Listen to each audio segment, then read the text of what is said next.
Greetings, family. Welcome back to LanceScurv. I'm going to start responding to a lot of the comments that are left on my videos, which there are a lot of them. I'm not going to respond to every single comment, but when you ask me something specific about the topic of that particular video, I will comment on it. It may be long, it may be short. If you want more, just say, hey.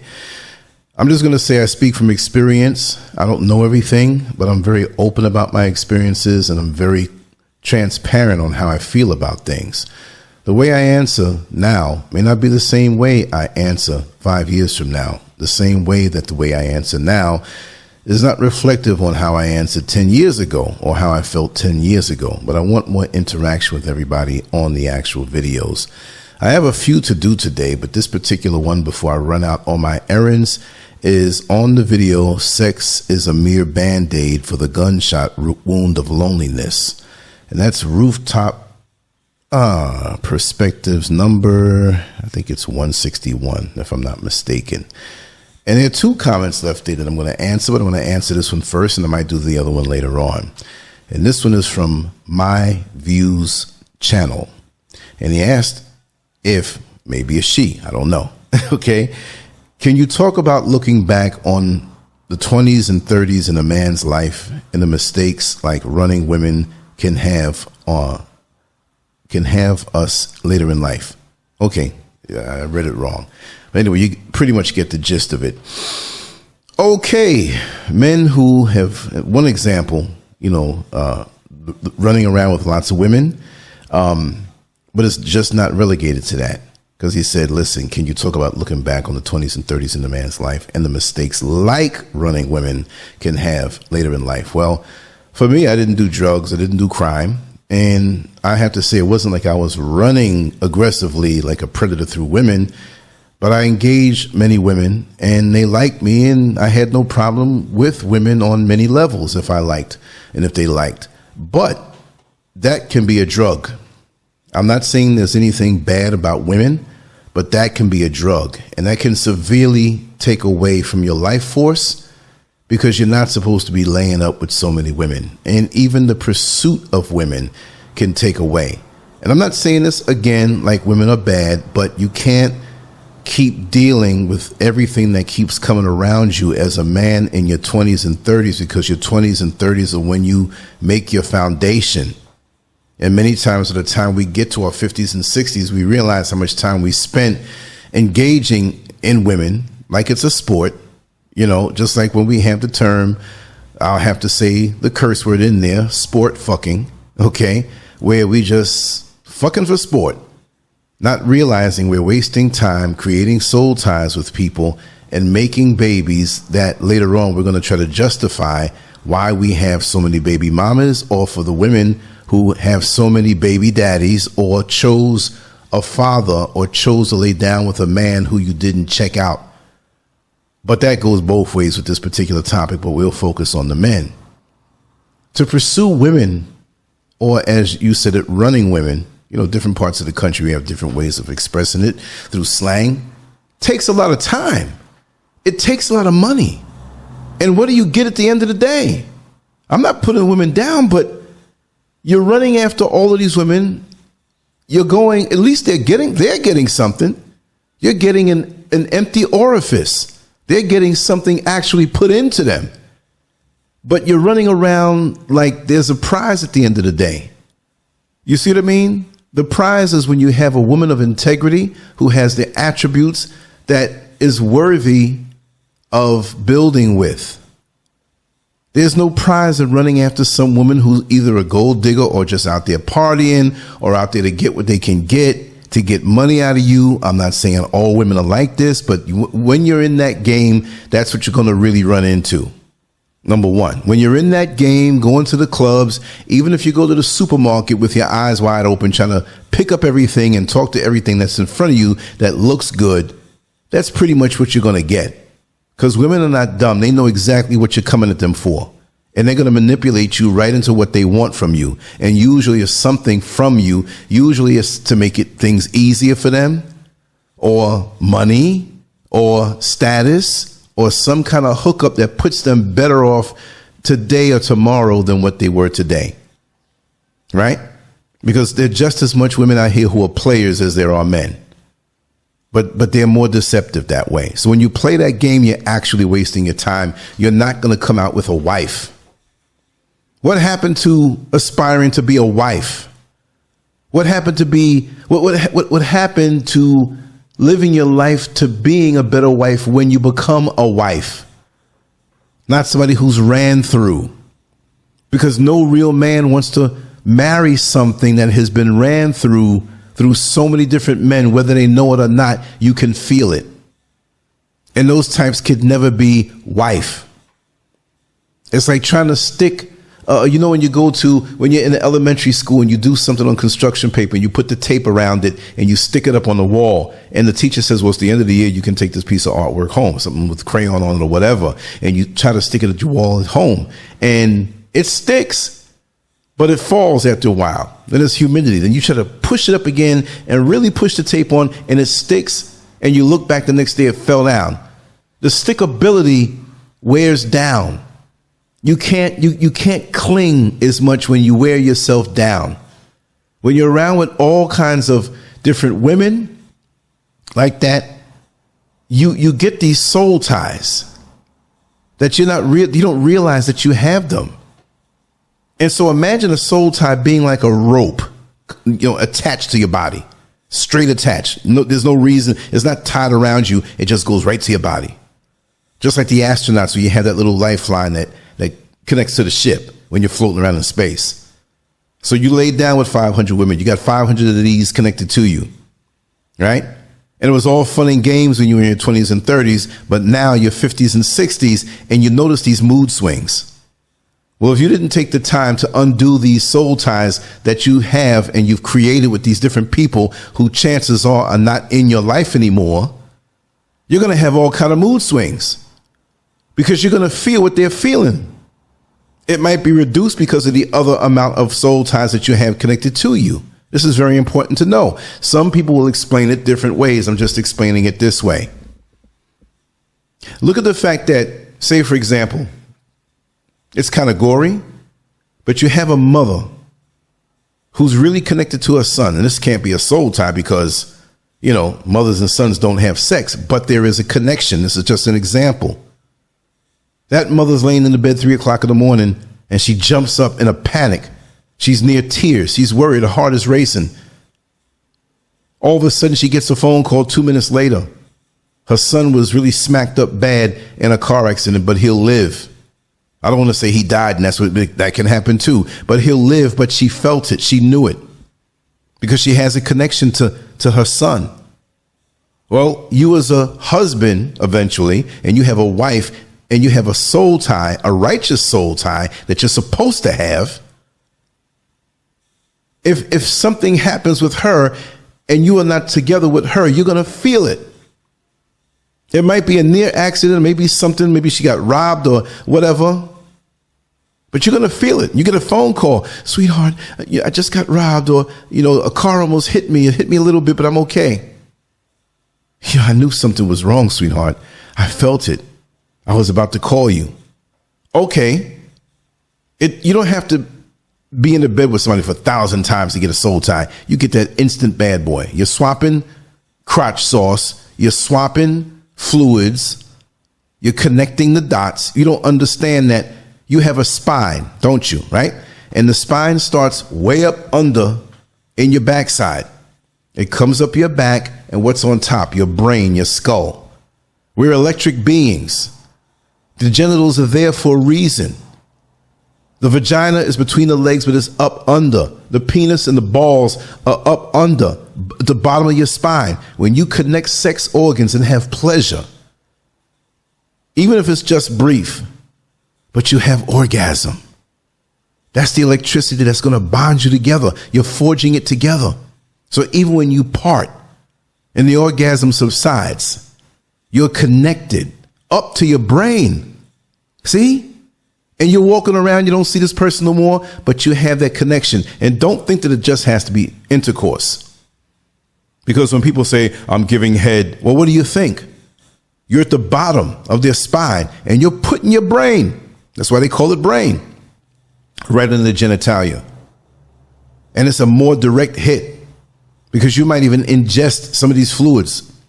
Well, chances are you always do, whether you like it or not, unless you have a condom on. But let's not split hairs. You know what I'm trying to go at. We can make those kind of soul ties, and the pleasure we feel from the energy that they're giving you. Even if you're laying down with a prostitute or somebody who's not interested in you, which I don't do prostitutes in my life, never have, never will. But somebody who's just there to use you just for friction. They're a glorified friction provider for you, whether you know it or not. And you're hooting and hollering and getting this pleasure and feeling it. You still are making a soul tie. It may be reduced, and they may be so worn down. And this is the thing.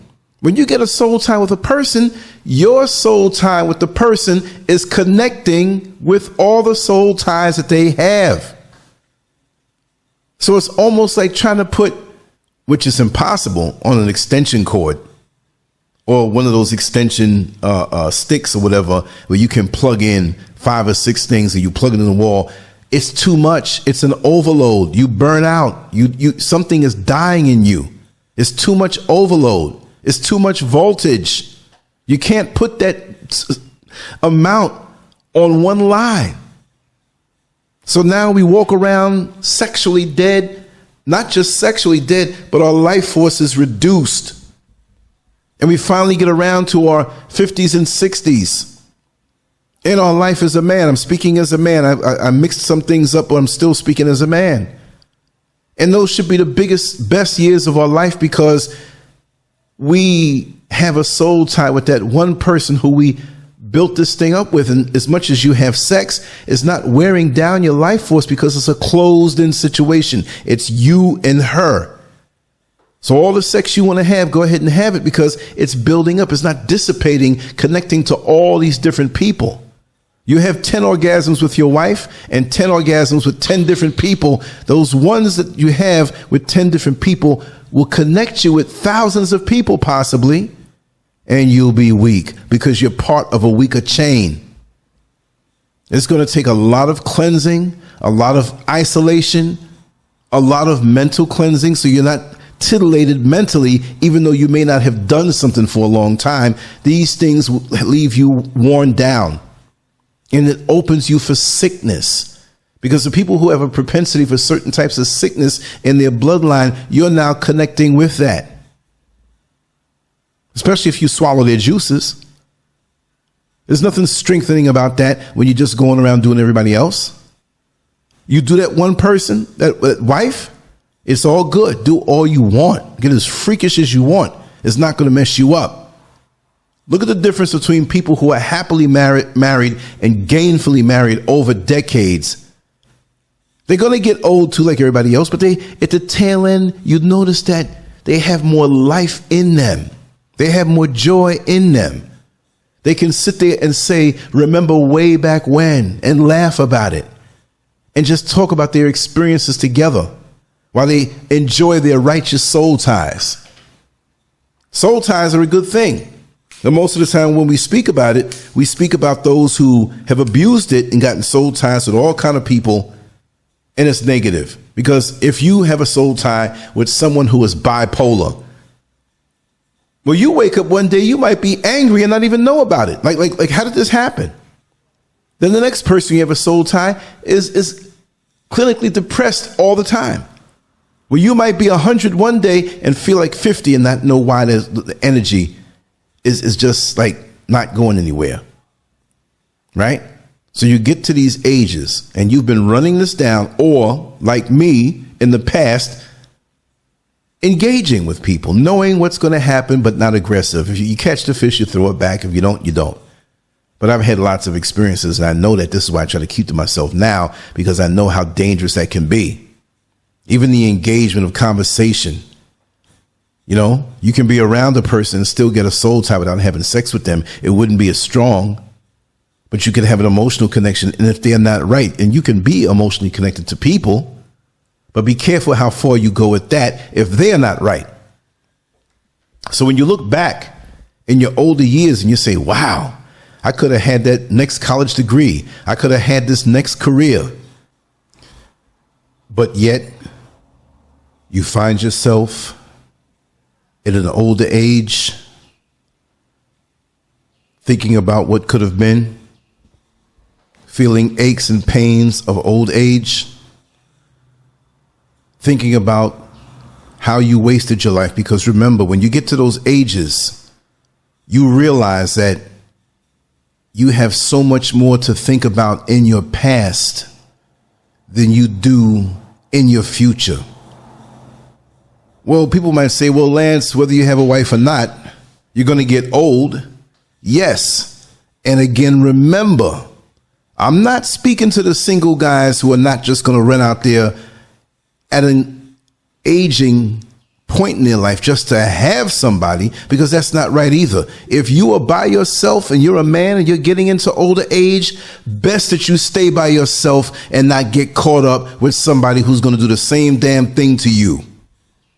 This is no rush to say just being married is something good. Because look at how many people leapfrog between relationships. One relationship after the next one and after the next one. And when you look back, you realize why you got into that relationship and it wasn't proper.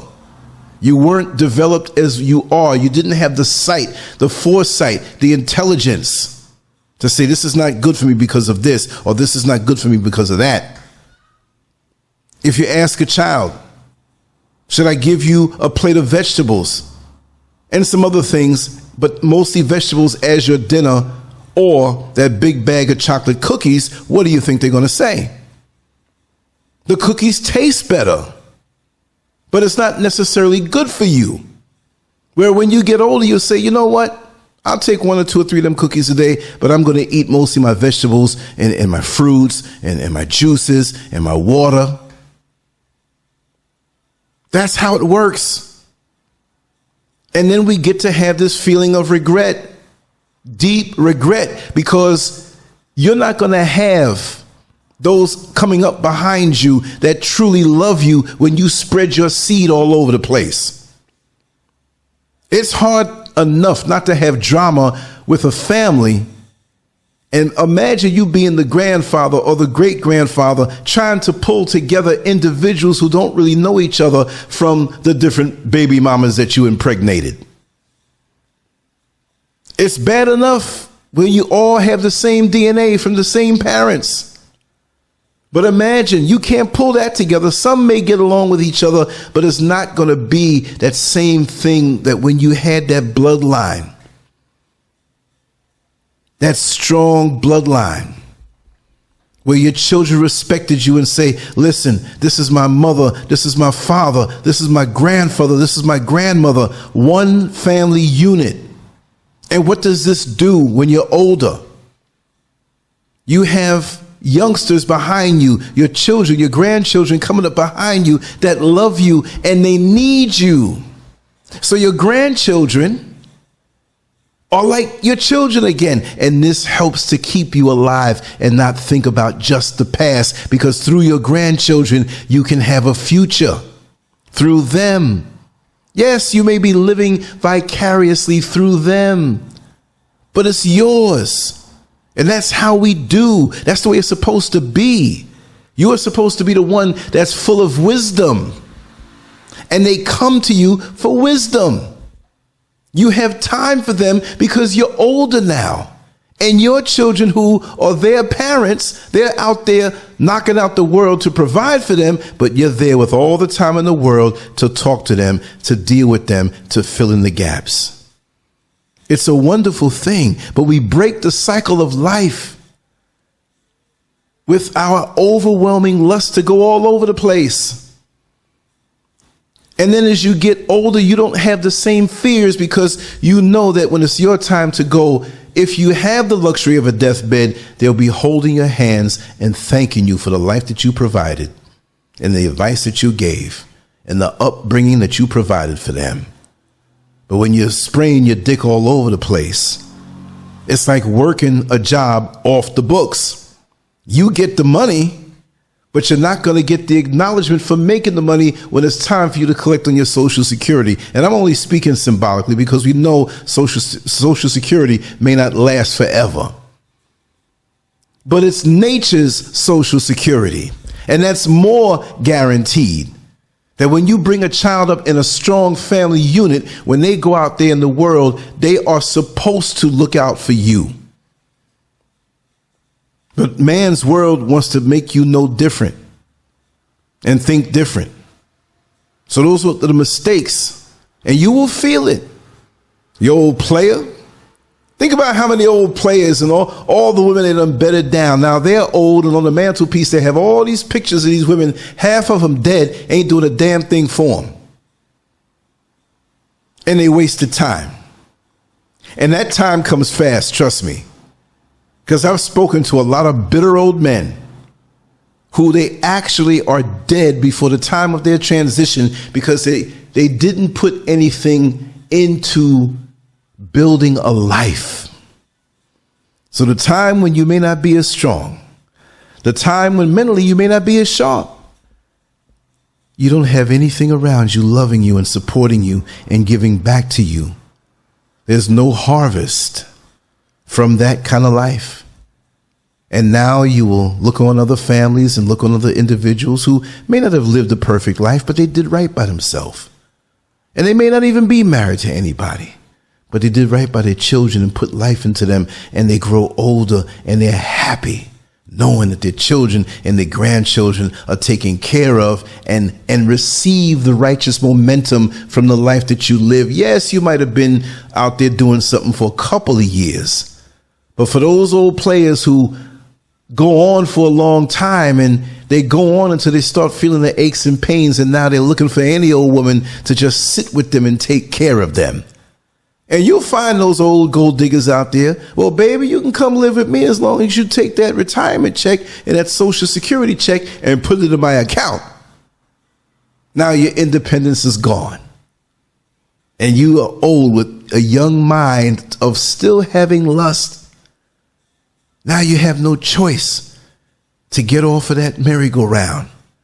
You're so old right now, you can't even think about it. You see it, you wish you can have it when you see these pretty young things out here, but you so old and beat down from the abuse to your body because the over-sexualization of our minds have caused us to spray ourselves out all over the place. Your little bit of a blue pill called Viagra don't even work. What kind of torture is that? Do you want that? Because after a while you realize it's really not just about sex. It's all about intimacy. And some of us will learn that over time. Some of us know that from early on, and some of us will never know it. And their older so-called golden years is actual torture until they die. When you live right, you transition. When you don't live right, you die. And we have a lot of people who work jobs and pay their bills and feel they're all right, but they're preoccupied with sex and women, the pursuit of it.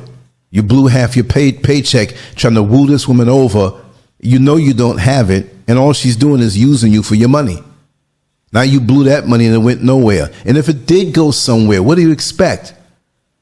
To get up inside her, for her to go down on you, for you to have sex a couple times, and then what? And that money is gone. You could have invested that money. You could have saved that money. If she was all for you, you'd be together and you discuss being together and knowing that there's nothing better than the both of you being together, and let's build as we take our time and get to know each other. You do you and you build, I'll do me and I build. We walk along this thing together to get to know each other, to take our time with each other. And the prize at the end of the day is that we're together and we put all our money in one pot, and we can build a nice house somewhere. We can move somewhere else. We can do what we need to do, but it's not too late. And sometimes it is, depending on your situation, which I don't know. And this is why we have a lot of bitter men walking around here. Okay? A lot of old, bitter men, because they didn't have the discipline to keep their dick in their pants and to stop thinking with the wrong head. Oh yeah, the top head will set you up so that when you start feeling and thinking with the lower head, it's all good. It's a beautiful thing. But other than that, no, you're wasting your time. 20s and from 20 to 30 going near 40. Let's just take from 20 to 40. It's not always that way. Some men wake up. Ass will be there. Pretty, sexy, full, thick thighs will be there. Nice boobies will be there. Succulent lips will be there. They will be there to the day you die. There's no rush. They're coming off the assembly line every single day. Half the population is that. See, but this thing called porn has our minds messed up. We feel we got to go out there and it's happening somewhere and I got to get it. Oh my God. It's like looking at a menu of 5-star restaurant food at a time. It's like, oh man, I can eat that, man. That looks like it tastes good. So, and you're preoccupied and there's no food in front of you from that place. You're not doing that every day. Why are you thinking about it every day? It'd be much better if you think about building with someone, even if you're by yourself and you're building for that time when that right person comes to you, because the universe is perfectly balanced. Trust and believe that. We don't know certain laws of what's going on, but like I always say, what keeps the population of males to females that are being born in the present day 50-50, and not exactly 50-50. It may be 47% female, 53% male. It might be 49% male and 51% female. But the bottom line, it's basically even. Now, man is messing it up and messing up people, confusing them with this sex change business and foolishness. I don't have nothing to do with that, but the ratio is the same, right? Pretty much. So there are divine laws that are going on right now. And when you are a hardworking man who saves and invests and doesn't run out there pursuing women recklessly, you bide your time is coming, because you don't want to get involved with 50 million different women and look after a certain age and say, damn, I spent on dinner, I spent on taking her here, I spent on her babysitter just to get some pussy. And where did it add up? They're off somewhere trying to get it from somebody else, and they're probably going to be an old, bitter woman when they get into their 60s, realizing that the boat passed them by. And now they don't have anybody with them, and they're lonely, and they're probably looking to take somebody else's man anyway and don't give a damn. No, you don't want that. Let them be bitter. But you stop yourself from becoming bitter, and you need to pull back, especially if you're younger. Take it from me. I've seen a lot of men who have just wasted their life in the pursuit of vagina. And that's a very good thing in the proper context. Don't get me wrong. But there's a lot of that out there. What about a woman with integrity? A woman who is ride or die with you? A woman who's going to build with you? A woman who's going to be loyal to you and not run around on you? Who cares for you mentally, spiritually, and physically in every way, but you have to be worthy of doing that for her. You have to earn a good woman's love. And you're not going to do it by running around early on and having nothing to show for it, because those women know they deserve the best. And you will know when you find a good woman that she deserves all you have and all you've worked for, just the same way with her. And you put it together, you put your hearts together, you put your minds together, and what a beautiful relationship that can be as you both conquer the world and speak of plans that you have for the future, not just sex. Sex is there, you're going to do it. But while you're laying in the afterglow of your mutual orgasms, and you're holding each other, knowing that what you have together is yours and you're right on point, that's a beautiful situation. You can talk about the houses you're going to build. You can talk about the things you want to pursue. You can talk about all of these wonderful things. And you got it all there, right there in the palm of your hand. That's a beautiful thing and the right way to go. But you can waste your life early and realize that you've been deceived. Let me hear what you have to say. LanceScurv out. Much love.